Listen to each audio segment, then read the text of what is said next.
صلی علی سیدنا مولانا محمد بعدد کل داء و دواء مبارک وسلم۔ حضرت سیدنا امام جعفر صادق کے ایک شاگرد ہیں،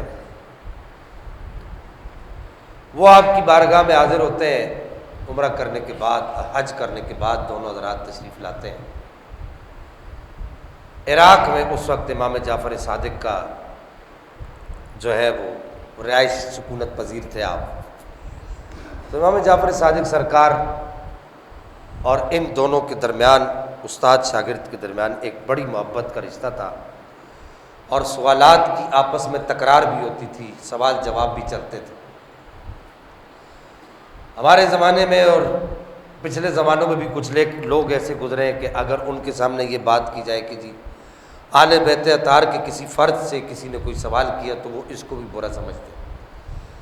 تو آل بیت اطہار کے پاس لوگ حاضر اس وجہ سے ہوتے تھے کہ ان کے پاس آ کے اپنی مشکلات کو حل کرتے تھے، اپنے سوالات کا جوابات ان سے لیتے تھے، اور پھر ان کے سامنے جو ہے کچھ باتیں اپنے طور پہ بھی اپنے استدلالات بھی پیش کرتے تھے، اس لیے کہ تاکہ اس کے اندر کوئی سقم و کجی ہو تو وہ بیان کریں۔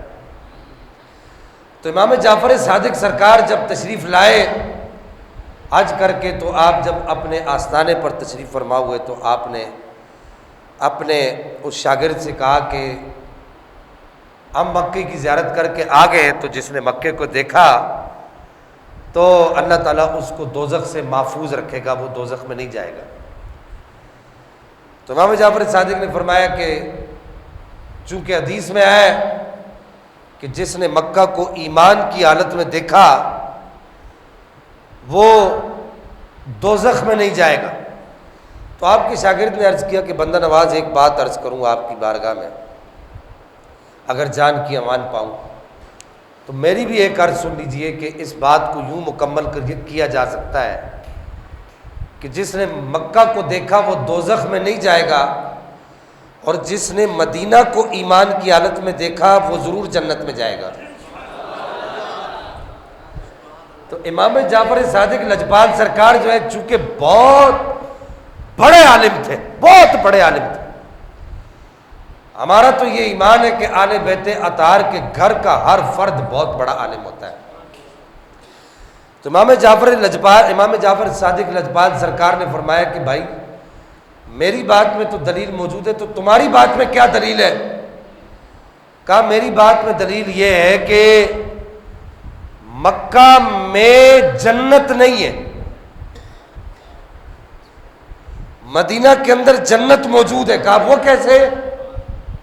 کہا نبی پاک نے فرمایا کہ میرے آستانے سے لے کے اور میرے ممبر کے درمیان جتنی جگہ ہے یہ جنت ہے۔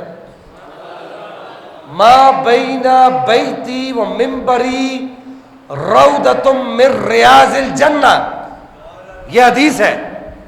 فرمایا کہ میرے ممبر اور میرے گھر کے، میرے آستانے کے درمیان یہ جتنا زمین کا ٹکڑا ہے، یہ پورے کا پورا ٹکڑا جو ہے یہ جنت کے باغوں میں سے ایک باغ ہے۔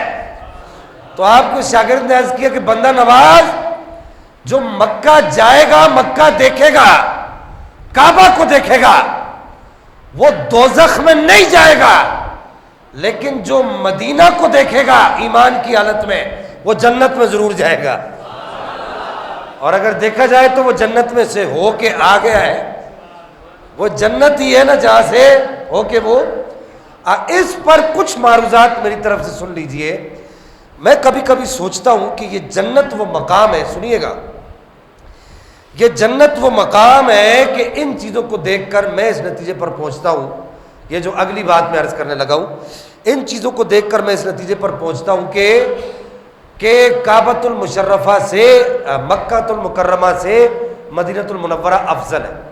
ہم دوسرے علماء کے دلائل کا بھی احترام کرتے ہیں، ان کے بھی دلائل ہیں، جو مکہ المکرمہ کو افضل سمجھتے ہیں ان کے بھی بڑے زوردار دلائل ہیں، ہم ان دلائل کا انکار نہیں کرتے، لیکن ان دلائل کو دیکھ کر میرا رجحان اس طرف جاتا ہے کہ مدینہ المنورہ افضل ہے۔ کہ جنت کے لیے قاعدہ یہ ہے کہ جو آدمی ایک دفعہ جنت میں چلا گیا اس کو اللہ تعالیٰ دوبارہ وہاں سے نکالے گا نہیں۔ نہیں سمجھے آپ بات؟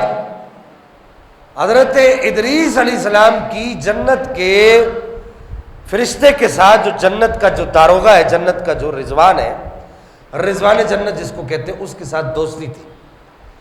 تو آپ نے ایک دن کہا کہ یار تم جنت کے فرشتے ہو تو مجھے بھی تو کبھی جنت کی سیر کرواؤ نا. کہا کیوں نہیں. لے گئے وہ جنت کے فرشتے، آپ کو لے گئے تو آپ جنت میں گئے، سیر وغیرہ کی. تو فرشتے نے کہا چلے واپس چلے. کہا کیوں؟ کہا کہ تمہیں پتہ نہیں ہے کہ اللہ فرماتا ہے کہ جو جنت میں آ جائے ہم فیہا خالدون، وہ اس کے اندر ہمیشہ ہمیشہ رہے گا. تو اب فرشتے نے اللہ تعالیٰ کی بارگاہ میں عرض کیا. یہاں بعض جو ہے خطبہ کہتے ہیں فرشتہ پریشان ہو گیا، خدا کے بندو اللہ کا خوف کرو، کچھ سوچ سمجھ کر بولا کرو. یہ کہنا لازمی کہ فرشتہ پریشان ہو گیا. اس فرشتے نے اللہ کی بارگاہ میں عرض کیا کہ یا رب العالمین، کہ ان کو تو میں لے آیا تھا، اب یہ کہتے ہیں کہ تیرا قانون ہے کہ جو ادھر آ گیا تو وہ یہاں سے جائے گا نہیں، اب کیا کیا جائے؟ تو اللہ تعالیٰ نے ارشاد فرمایا کہ او جنت کے فرشتے اور رضوان جنت، کہ تمہاری اور ان کی دوستی بھی میں نے اپنی توفیق سے کروائی تھی. تمہیں ان کو یہاں تک پہنچانے میں بھی، یہ جو یہاں تک آئے وہ بھی میری توفیق سے آئے، اور ان کو یہ جملے کہنے کی توفیق بھی میں نے ہی دی ہے، اور یہ قاعدہ بھی، یہ قانون بھی میرا ہی ہے. جو ایک دفعہ یہاں آ گیا یہاں سے نکلے گا نہیں، وہ یہاں سے جائے گا نہیں. تو اب اسی قاعدے کو آپ وہاں پر اپلائی کریں جو ما بین بیتی و منبری روضۃ من ریاض الجنہ، کہ میرے گھر اور میرے منبر کے درمیان یہ جو ٹکڑا ہے یہ جنت کے ٹکڑوں میں سے ایک ٹکڑا ہے. تو جو ایک دفعہ جنت میں چلا گیا اللہ اس کو جنت سے نکالے گا نہیں. تو اے رسول اللہ کے امتیوں، ناز کرو اپنے مقدر پر کہ ریاض الجنہ میں نفل پڑھ کے آئے ہو، اب تمہیں اللہ جنت سے دوبارہ نکالے گا نہیں. مسئلہ سمجھ آیا آپ کو؟ درود پاک پڑھیے. اللہم صلی علی سیدنا و مولانا محمد.